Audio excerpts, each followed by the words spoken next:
over to that right now so you can take a look at everything while I start the prediction up. Does Zul'jin finish 150 stacks? You got 2 minutes. Get your predictions in. We are on a Division B matchup of Pog Squad versus Almost Legends Gold, Division B East. If you don't know what the average MMR for these teams are, you can use !NGS MMR. Blue Coast. Aviation is very good. Aviation's very good. I love Hendrix. I love Hendrix. Hendrix is my, if I go to like a restaurant, like a nice restaurant, like I do like a Hendrix and soda. Let the battle begin. Hendrix is ooh, a headhunter game. Headhunter game. If you live in the Metro Detroit area and you like gin, if you can find it, there's a gin called Gin Stash. It's by Rusted Crow Distillery. It's fantastic. It's a botanical gin, so if you don't like botanical gins, it's not gonna be for you. It's more florally than like dry. It's more like a Bombay rather than a Tanqueray. I think that's an easy way to put the two. But yeah, if you live in the Metro Detroit area, and because I know you can get it in Metro Detroit, I don't know how far it reaches out, but Rusted Crow Distillery, very, very good. Highly recommend them.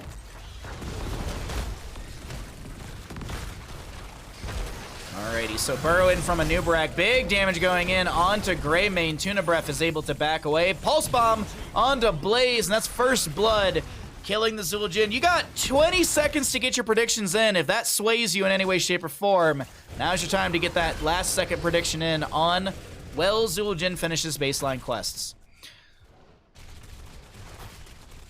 D.Va's doing a fine job actually up against the Dahaka. She did go, was it Pro Moves at 1? No, Full Metal, sorry. Pro Moves, I believe, is purple.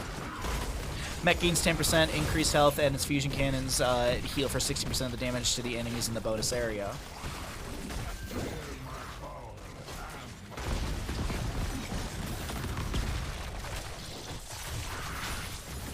Little spice. Oh, Roku gin is delicious. I love Roku gin. Oh, Roku gin is fantastic. It's just expensive, much like Hendrix. If I want to spend money, it's either Hendrix or Roku gin. Those are like the two go-tos for me if I want to really spend money on something nice for myself. Bottom lane, a lot of damage onto Diablo. He's trying to back away, and that is a singular stack for the Zul'jin. Now, I do want to point out how the Headhunter works, because it's not like Master Assassin for Tychus. It's one of those quests that you get the value as it scales. So the 2% damage increase scales as you get these. So right now, Zul'jin has the 2%. If he gets a second kill, it'll be 4%. Obviously, if it continues, blah, blah, blah. Once you get to 10, or you get the 5 stacks, you get the 10%. And you also get that extra range, the 1.1 range increase. Zul'jin can have a max range of 7.7, which outranges, I believe, towers? Oh no, it just it's just under it. It's because tower range is 7.8. And keeps and forts and the core are a range of 8, for anyone that doesn't know.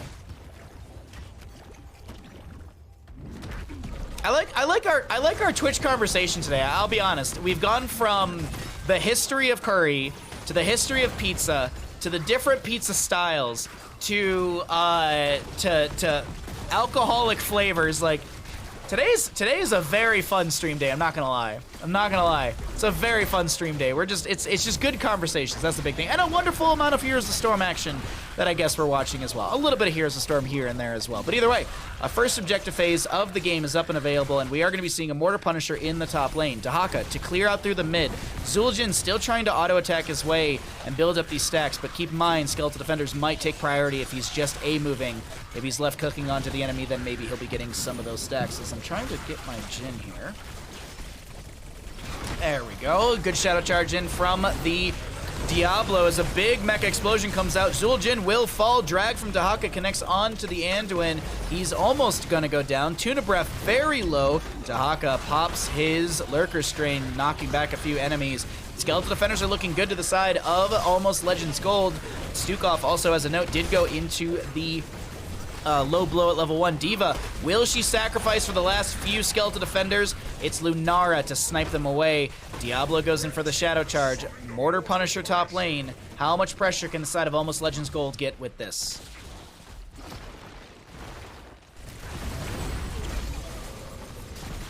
Makes up for the chaos that is Hen Tuesday.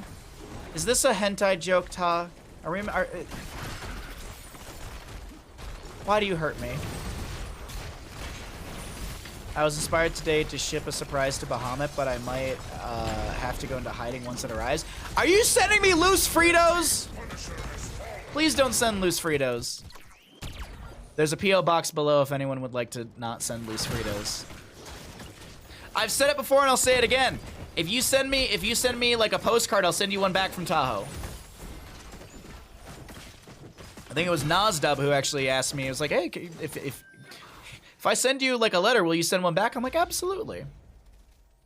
I am toying. What I do want to do is I actually want to do I want to do Christmas cards this year. I want to do like I don't know how I'm gonna do it. I have to kind of talk to Grubby and maybe steal how he does it. Maybe it'll be channel. You know what? Channel points might be the best way to do it. I want to do Christmas cards this year. It's not. No, it is not loose Fritos. Oh, okay. I'm happy about that. As long as it's not loose Fritos, I'm good. What about tight Fritos? Well, tight Fritos are in the bag. Sorry, I thought I had vision really quickly. I was trying to show vision as they were going for this camp in the bottom lane. Blaze, excuse me. I wanted to say Blaze, but that's just going to be the player name. Either way, Zul'jin did go into Arcanite Axes at level 7, so he's going to be building up those extra damage on his Twin Cleave by 0.75 per stack. Still only one stack on the Headhunter from Zul'jin as he is the target of Diablo. Going to get pushed around right now. Diablo, fire stomping his way through, is going to be, looks like he's a Shadow Charge build, if I'm not mistaken. Big lurking arm from Stukov. Now you're going to see Diablo. He's going to be having this finished out over here, but you might note and say, wait, Bahamut, Black Soulstone was already done. Diablo had a buff in the most recent patch with his Black Soulstone. After reaching level 10 at the bottom over here, Diablo only consumes 75 souls when resurrecting. So Diablo, when he resurrects, will have 25 souls still available. Now here's the thing. Diablo has to get to 100 souls to have this trigger still. It's not like he can be at 75, 80, etc. It's not like it's a less amount of souls to trigger this. It just consumes less souls. And I don't know if anyone's like confused by that or any means, but just doesn't hurt to be a little extra clear on those topics. Let's go ahead and cycle through the other numbers because we have a Arcane Punisher coming up for the mid lane soon. We'll see the 10 Talontiers at the top of the screen. We already see them for the left-hand side. And Diablo goes in, Apocalypse, Shadow Charge, a lot of damage onto Lunara. Pulse Bomb from the Tracers there. And that is going to be a dead Lunara in favor for the members of Hog Squad. I'm really quickly looking I think it's Pulse Rounds was the level 10, increased Pulse Bomb range. Yeah, Pulse Rounds was taken to level 10 for the Tracer, since you can't see it at the top screen. Good Diablo initiation, I have to say. I really like the way that this Diablo is playing. Granted, is he using a ban skin? Yes, he is. That's why he's winning, everybody. Winning your own games by using ban skins. I'm just kidding. If the players didn't say anything about it, it doesn't matter. That's the way it works. I'll send you loose Doritos. I mean, honestly, if you send me loose Doritos, I'll just make tacos and I'll just use them as a topping, because that's what I do. The bottom of a Doritos bag, when it's all like the crumpled up chips, I save that and I smash it with a rolling pin, and then when I make tacos, I use the Dorito dust in the tacos. It's delicious. You're welcome. Big drag from the Dahaka. Echo Eric is going to try and back away. Seems like we have Leaping Strikes in from Lunara. This is a low Stukov. He tries to go for the Massive Chef. Will be going down. Cocoon onto the Gray main. Li Ming. Tracer gets an insanely good blink at the last second. Zul'jin will fall to the Dahaka. And man, oh man. 13 stacks on Dahaka, 2 stacks on the Headhunter. But it's looking like Objective Phase will go over to the side of Hog Squad. No Toss Dingo. Well, Toss Dingo is a talent for cowards.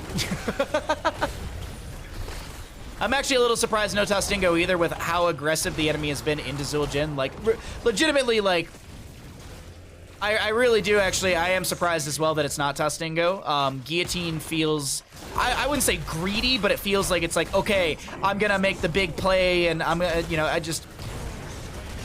yeah, that's unfortunate right there. That was a nearly full HP Guillotine that came out, and so it's going to tickle Diablo. It's going to do a lot more damage than a Phoenix, but what I will say is going to be that Almost Legends Gold still find the Punisher through mid lane somehow, some way.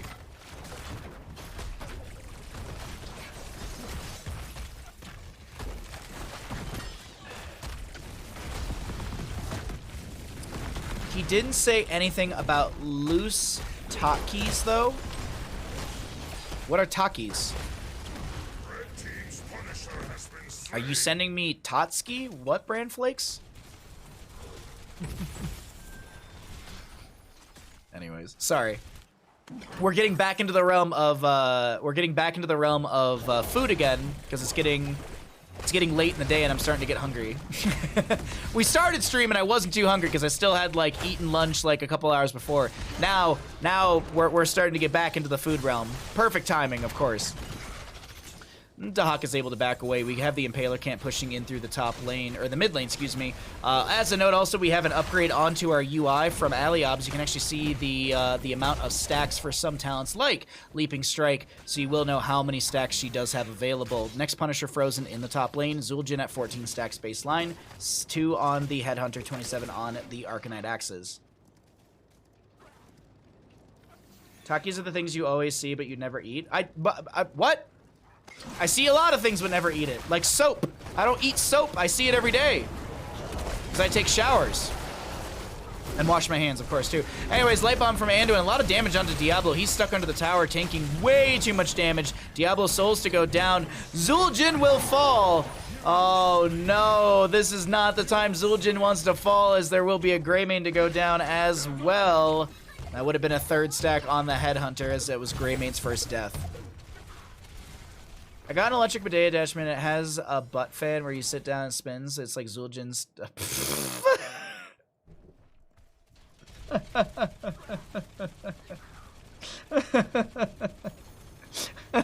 Every time you use the bidet, you think of Tastingo Zul'jin.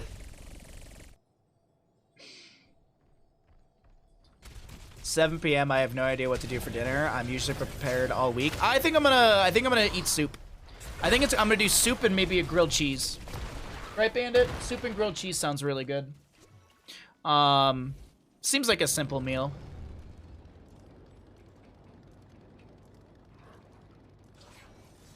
If you don't eat soap, can you say you've really lived? Spazza? I don't know. I really don't know.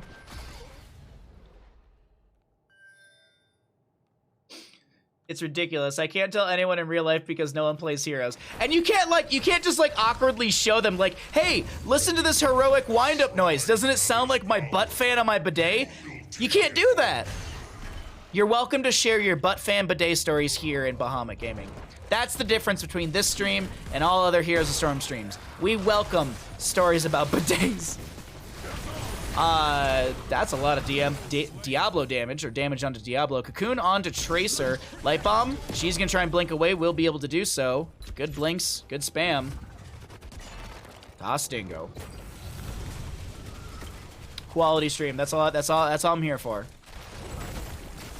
I butt hebuts. Oh, that's a good ensnare from Zul'jin. Massive shove from the Stukov and a disengage moment. I only aim to bring you the best Heroes of Storm, the best streams on Twitch. So I hope you're all happy and hanging out. Big damage onto the Zul'jin. He is gonna go down. Impale from Anub'arak will connect. We have Greymane going in for the throat, trying to kill this Anub'arak. Razor swiping his way and will be able to get the help from Diablo. Anduin does go down. This is looking just like a Punisher phase to the side of Pog Squad.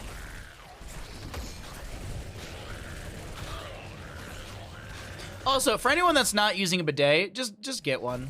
They're so cheap at this point. Like, even the simple ones that are, like, the simple ones off of Amazon for, like, $20, $30, they're worth it. It saves you so much toilet paper, and just do it. Do yourself a favor. Just do yourself a favor and get a bidet. It's so, like, you can get a toilet attachment that literally hooks up, like, underneath your toilet seat. It's so easy, and it takes, like, 10 minutes to install. Seriously. Don't walk around with mud butt. Buy a bidet. I think that's the time for that, right? A bidet. A bidet. Better for the environment, but yeah, it is. It is. It is. It is because you use less toilet paper and you don't use man wipe thingies, or dude wipes or whatever people use. Why are you leaving, Toku? Why are you leaving? We're talking about washing tushies. Well, but day to you, sir. Hey, Zeno.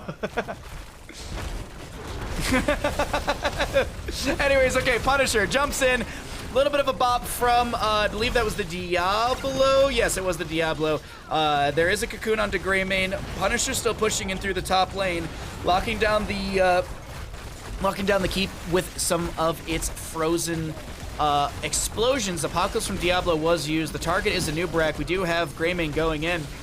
He does have Go for the Throat up and available. Diablo very low. Does go down to the Lunara. He was at 86 souls. Punisher jumps. Diva Mech will fall. No, it won't. She actually went into the level 16, if I'm not mistaken.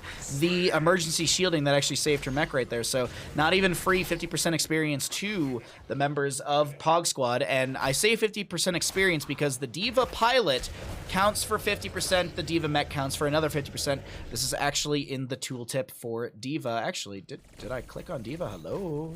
Oh, I didn't. Or did I? Now I'm not sure, but either way, the fight still breaks out. Let's focus in on that fight because, oh my god, a Nubrak gets shredded by the Greymane. He went in and found the throat, and he is going to be able to do the same thing into this. Oh my god. Day, I gotta know what you think about that one. I gotta know what you think about that one, Day. I'm puckered. I would agree. That was a very, very good engagement. Tuna Breath popping off right there.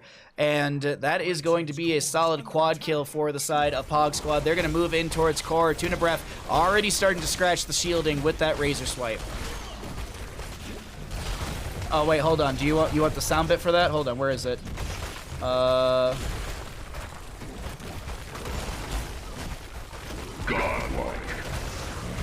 Monster kill. And with the drag onto Diva, that is going to be the end of game number 1 on Infernal Shrines. GG, well played. Seriously, well done, Tuna Breath. Holy Jesus, calm down. Did you take your pre-workout? Ha ha ha, ha ha ha ha ha ha ha.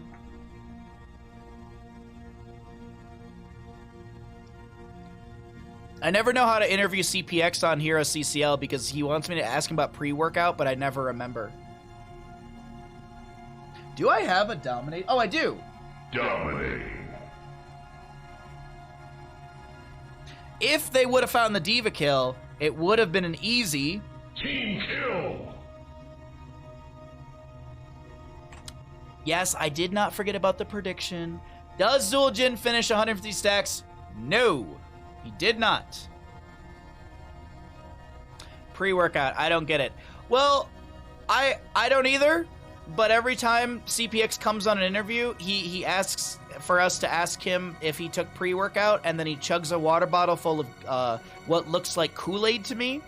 So, yeah. I don't know. As you can see by my massively muscular physique, my super, you know, look at my oh man, oh Arnold Schwarzenegger, look out. That hurts. You can tell I work out so much, so I totally know what pre-workout is. I have no idea what pre-workout is. I'm assuming it's a juice powder thingy that you drink before you work out, and it helps you gain muscle. I don't know. What is in pre-workout? Let's find out. Let's ask Google. Oh, amino acids, beta, alanine, caffeine, creatine, and artificial sweeteners. So it is a sugar drink for working out. It is jizz. It is meth. Not. Okay.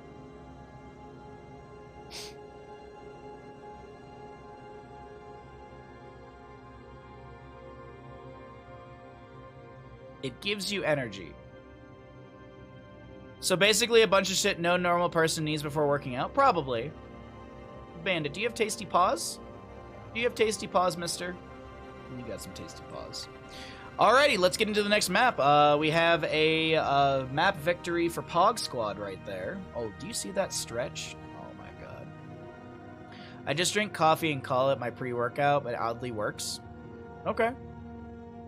Why not? Why not? Why do you, like, question, like, legit question. Like, I am legit, I legitimately want to know, why take the pre-workout? Is it because it, like, does it let you work out longer? Does it help you gain muscle? Is it really that big of a deal? Like, or could you just drink water or Gatorade like a normal human being?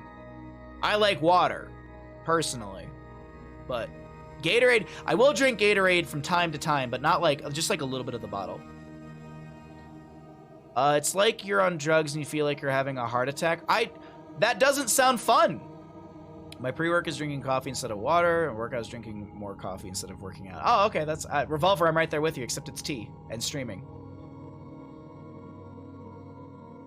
It's like you're on drugs, you feel like you're having a heart, no, I don't want that.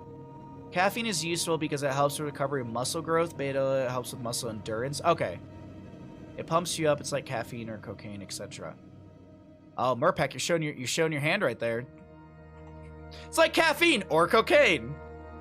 I've never had cocaine, so I have no opinion in the matter. Caffeine, though, I've had a lot of caffeine in my life, and holy shit.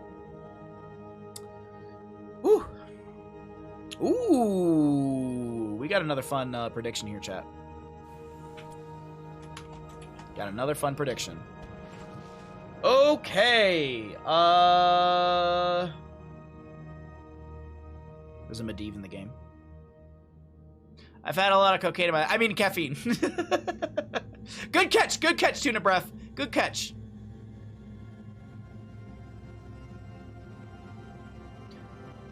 Baha has the curmudgeon roll nailed down. Back in my day, we had water. I like water. No, I had Gatorade and stuff. I don't like... I honestly, Gatorade makes my stomach hurt. Like, I feel nauseous after I drink Gatorade half the time. I really do. I really, like, I don't drink, like, I'll go snowboarding, and I'll come home, and I'll drink, like, a quarter or a half of a bottle of Gatorade, and that's it. Like, it really does, like, it's not the most tasty thing. But what I will say is it does, like, I do feel a lot better if I drink a little bit of Gatorade after going snowboarding. Just like a little bit. Just because I feel like I go through protein and potassium and stuff like that. Like when I was in high school and I played tennis, I was the jug of water kid. Like I would show up to tennis practice. I played varsity tennis. I played doubles three. I played doubles three with, my partner's name was Chris. It was Chris and Chris. And our mothers were really, really good friends. So it was kind of funny that, like, we ended up playing tennis doubles together. He was a good guy, but either way, he would go out and, like, binge drink and, like, party and smoke, and I would, like, be the good boy, and I would show up to tennis practice early and, like, warm up and stuff. He'd show up late, hungover. Those were our best tennis matches. There was one time when he played, like, out of this fucking mind, and I remember being like, dude, how did you, like, this was so good. Like, this was our best tennis match ever, and he was just like, I partied, blah, blah, blah. And I was like, every single tennis match, you have to party the night before. It's just... It was a good time. I don't know, it was a good time. It was a fun time. Beta alanine is what gives you goosebumps after you drink it. Pre-workout is an excellent way to clear your bowels. Or I could drink a cup of tea or coffee.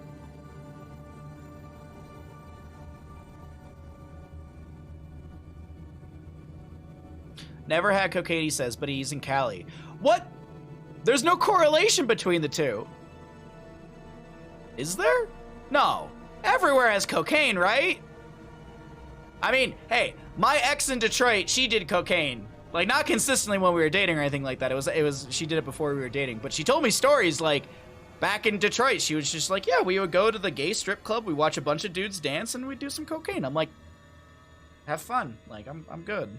On either of those things, I'm good. Anyways, let's talk about Here's a Storm, because I've been talking about random stuff all night. Thank you all for hanging out. I really do appreciate everyone being here. So let's go ahead and jump into our next map. Let's jump into Tomb of the Spider Queen. And I got another fun prediction for all of you, so I'm going to let you see the drafts, and then I will start the prediction once the game's loaded on in. Prepare yourselves. The battle begins shortly.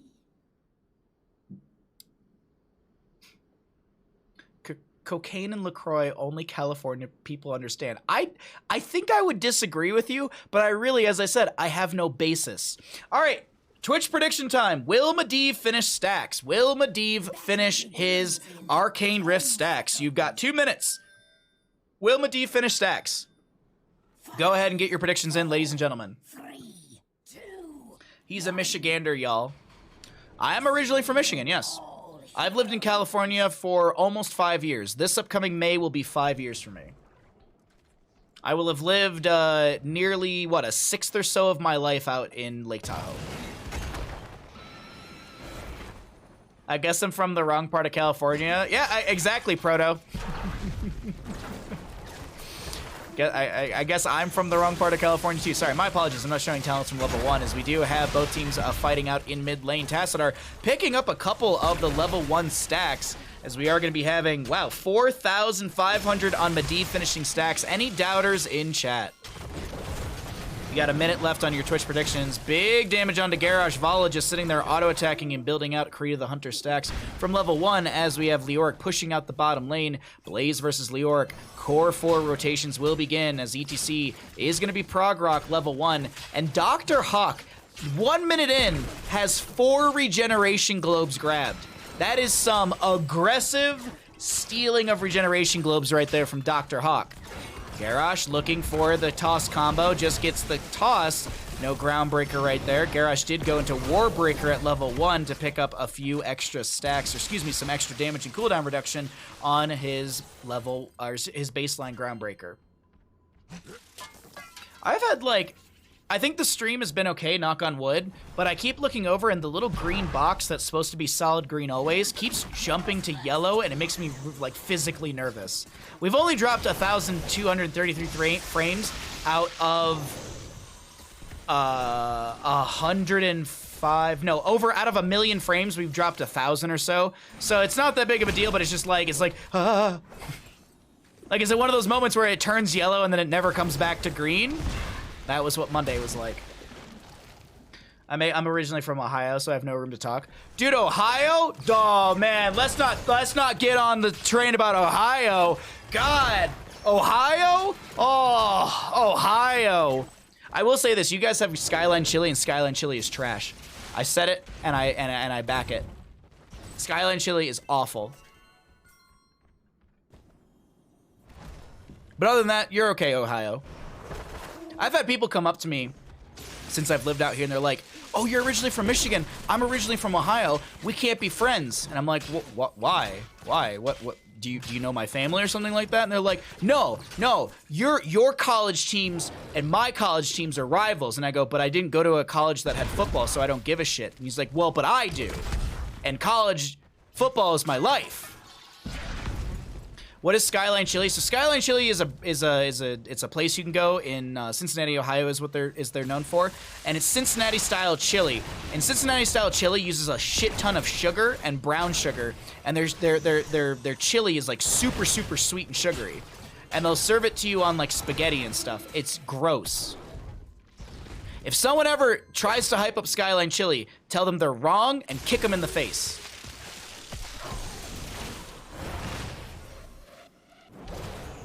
If you're nervous, you can relax your nerves with some coffee or cocaine. I don't think those do what you think they do there, bud. But yeah, that was just constant, like, every person you meet from Ohio, not every, but it's like some people you meet, even people from Michigan do this too. They're just like, well, oh, you went to Michigan State, well, I went to U of M, so we can't be friends. It's like, why? Because 2 college sports are rivals? And you got an education at a place that says state versus university? Like, come on, calm down. Sorry, that's my high horse to die on. I hate using sports as a basis as whether or not you can like someone or not. It's like saying if you're from Barcelona or Madrid, you can't like each other because they're potential rivals in football in Spain. Like, come on. Find out why they're a shitty human and then hate them for that. There you go. 13 stacks on Medivh. As the red webweavers will descend, Dr. Hawk is going to get the power slide away, and Nazebo. Lucio chases out onto the ETC, but cannot set up anything further than just a little bit of pressure. We are going to be continuing to see this pressure applied through the top lane from Dr. Hawk and the rest. We'll see if they're actually going to be able to take down a fort front gate, or if this webweaver will be cleared from afar by Tassadar. I think people forget that fan is short for fanatic. It means you're crazy. Is that true? Is fan literally short for fanatic? I thought fan was its own thing, like someone who admires a team. I guess that would be a fanatic though, wouldn't it? Huh. I don't know. Chili should be savory and spicy. I agree. It is? Oh, I didn't know that. Okay, today I learned.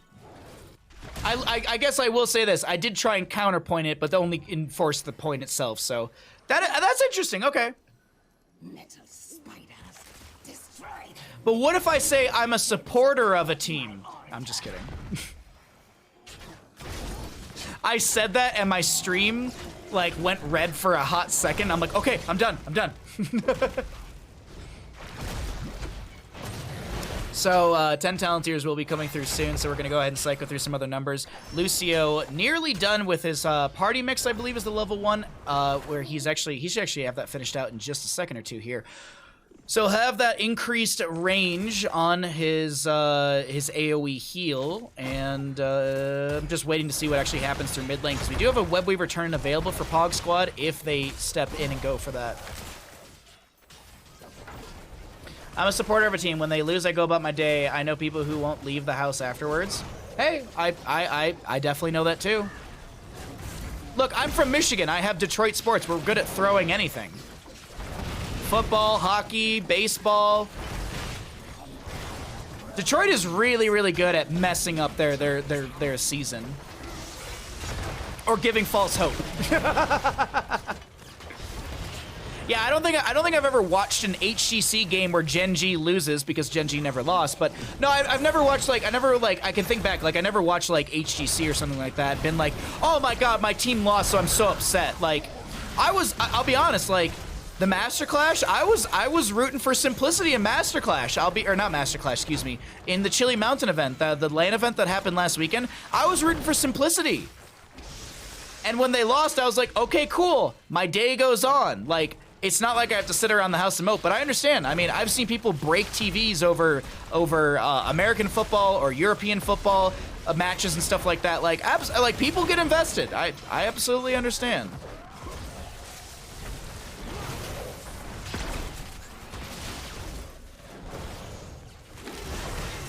Sadly, Detroit has 0 sports teams right now. What? Huh?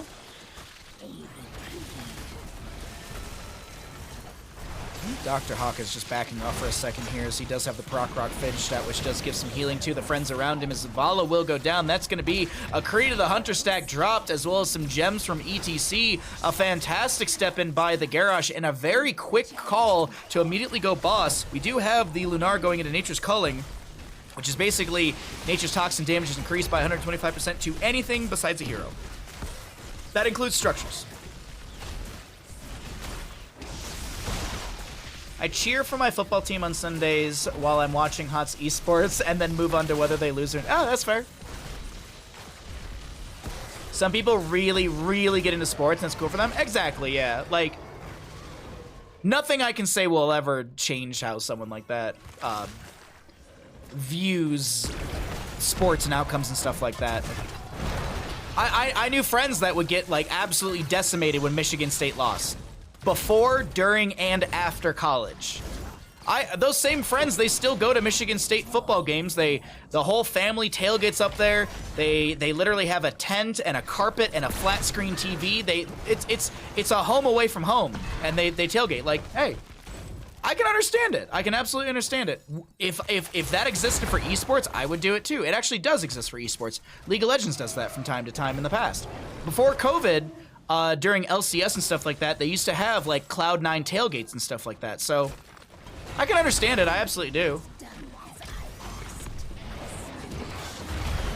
Moshpit from ETC is going to go out. Massive shock ray from Tassadar. We also do have a black hole pushing a few members around. Medivh at 35 stacks right now. And that Twitch prediction is looking good for him. Unless there's a dive and a blow up onto Medivh. But, well, we'll see if he can finish out 5 more stacks. A Garrosh Toss Warlords challenge could be the demise of this bird boy. Baha claims that he can handle his teams losing. Yet I hear there's been quite a few unsolved murders in Lake Tahoe over the past 5 years. Really weird. Super weird. Warlords challenge, bunker down from the Blaze. We have quite a few members jumping in said bunker as we do have the Vala auto-attacking from far. This is going to be a Medivh giving a portal to this Malfurion, but it's actually the priority is onto Wolfman Jack. They don't care about stacks from Medivh. He will finish them out. What is going to go down is the Blaze as the Webweavers push into top and mid still. My buddy's recording a documentary for an esports program at a university he works at. Pretty damn cool. Oh man, honest to God, I really wish I could have done esports in college. It all really started to pop off just as I graduated. Like Heroes of the Dorm was pretty big as I was like a senior in college, I think, which was like 2013-ish. Like esports was still big then, but it got way bigger in those couple years. TESPA Collegiate Series. I mean, TESPA in general really skyrocketed in the mid-10s, but either way, let's talk about the fight because this is an invade onto the camp. Big black hole from Tassadar as the bunker once again comes down from Blaze. On the left-hand side, we will see the Vala getting low. She gets the protection from the Medivh. That's a groundbreaker from Garrosh looking at the Blaze, and Blaze will fall. Is there a toss onto ETC? No, it's a toss onto Lucio, who has the reverse amp that does slow, and that is a solid double kill. Will there be another Webweaver phase? No. Will there be another boss? Not for 2 minutes. So what do the members of Pog Squad do with the next 20 to 15 seconds available? Oh my god, I played so much Counter-Strike. I played a lot of Counter-Strike in late middle school and a lot in high school. And then I started dating people in high school, and then I didn't play video games for a very long time. Because I had my priorities messed up. My priorities were not straight in high school in junior and senior year. That's a certainty. Alright. New York able to back away. Tuna Breath stepping in a little bit here. Dr. Hawk goes in for the power slide of Moshpit available. We are going to be seeing Face Smelt at level 13. No Encore for cooldown reduction on Moshpit for, I believe it's 6 seconds per Face Smelt, and that includes the boombox. My game was StarCraft. So StarCraft 2 came out when I was getting into my sophomore year of college. I went to the midnight release with 2 of my friends who were super pumped about the game, and they convinced me while we were standing in line to buy it. So when I bought it, it was the start of my sophomore year. I remember this specifically because I was one of the orientation leaders for the university. So like freshman year, all the freshmen at Detroit Mercy show up like 5 days early to basically move into dorms. So the orientation leaders are juniors, seniors, etc., who have been at the university, who will help people move into the dorms. Realistically, what it is it's a lot of the fraternities and sororities looking to pre-rush a bunch of freshmen. That's what I actually learned from it all. But I wasn't allowed to rush fraternities and stuff like that because I was in architecture. And so what I ended up doing was I got really good at billiards, and one of the fraternities had a billiards table, so they liked me, and they would give me free beer.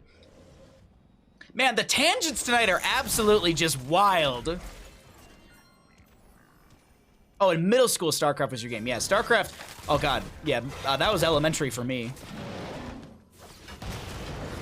I might have been in college playing against middle school Baja and Counter-Strike.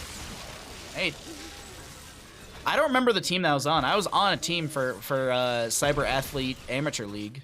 CAL, if you will, when that existed. Alrighty, so my apologies, chat. We are off topic completely tonight, but I hope you're all having fun enjoying the games and the chatting, because that is going to be a blue Webweaver phase for the side of Pog Squad. Let's go ahead and check out the useless APM, as it does not really give us real information on APM, but hey, it's fun to see how many buttons are technically pressed at a moment. Big flank from Dr. Hawk into the side of Pog Squad. Is there a mosh pit to be had? It's off cooldown. Toss out from Garrosh. Polymorph from the Medivh. Poly bomb being spread around a little bit here. It's almost like Garrosh is purposely spreading it to Tassadar right there. I'll be honest. Tuna Breath low. Portal forward. High five from Lucio. The Tassadar will actually finish out his level 1 static charge. 14 minutes in. That's 200 stacks. 200 stacks on Shockray. Whew. Not the easiest, not the hardest, but still a wonderful talent to be finished out for the increased damage.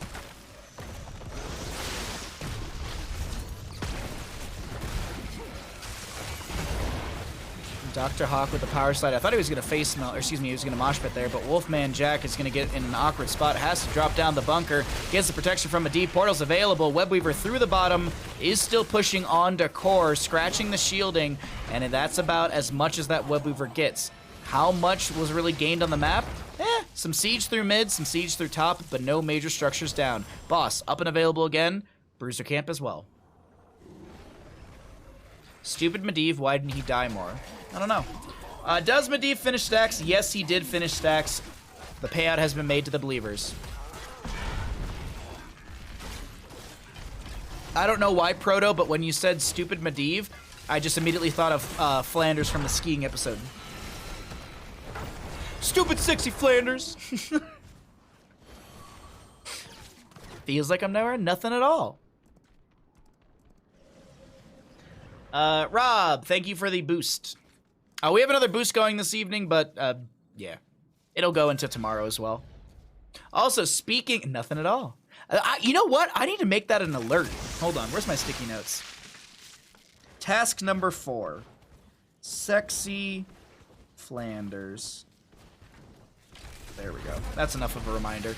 So, as I'm totally paying attention to the game at hand, we do have a very Rain of Vengeance onto Garrosh, who does fall, popping the Indomitable, trying to back away. Tranquility utilized by the Malfurion, and Tuna Breath should have the movement speed to be able to back away. Vala, auto, big damage. Tassadar pushes up bottom lane a little bit. Catapults, how much are they slapping for right now? 285. Quite a bit of damage in the structures.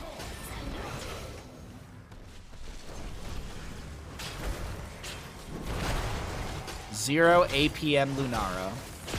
0 APM Garrosh. Awkward. ETC with 12 APM slapping a boss. Now, but I mean, like, realistically, there's 204 actions per minute on an ETC auto-attacking. I'm pretty sure the dude was just sitting there spamming the A button.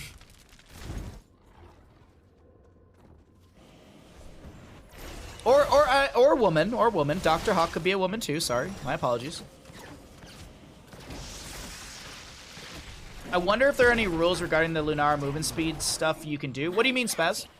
Is yours. So red Webweavers do descend into lane for the side of Almost Legends Gold. This is going to be the boss through top, taking down a fort. ETC pushing people around. Toss goes out. Entomb buried alive. Malfurion's the target. Polybomb is going to be there, spreading to the Lucio. ETC power slides, mosh pits. That's going to be Lucio inside the mosh pit, getting shredded and going down. Leorc has already fallen. Lunar trying to back away. And here comes the Webweavers plus boss. This is looking fantastic to Almost Legends Gold. They might be able to take us into a map number 3 with this push through the top lane. Boss may be low, but still so much siege available. Leorc may be cheating death with 40 seconds or so left on his death timer, but Lucio cannot do that. He cannot speed up his death timer, and he now is at 40 seconds. Here is the boss. Excuse me, here's the Webweaver pushing into top. Catapults and bottom lane do clear out that bottom lane Webweaver. Polybombs not spread by Garrosh this time, and Webweaver pushing in through the top lane. Siege Giants also in bottom. Low Garrosh pops the Warlord's challenge. ETC finds the kill. Actually, Vala with the kill. This is looking like it's gonna be a good play, but Shockray from Tassadar drops the... Oh my god, that's a huge buried alive. Shockray from Tassadar might shred through these HP bars, and we also keep in mind do have the Level 16 Thermal Lance. Some pings coming out, some gems to be dropped. It's Tassadar with the freaking... Quadra kill. Dear Lord! Hirobi, chill out! Tuna Breath in game 1. Hirobi in game number 2. This is looking all perfectly defended by Pog Squad. Holy Jesus.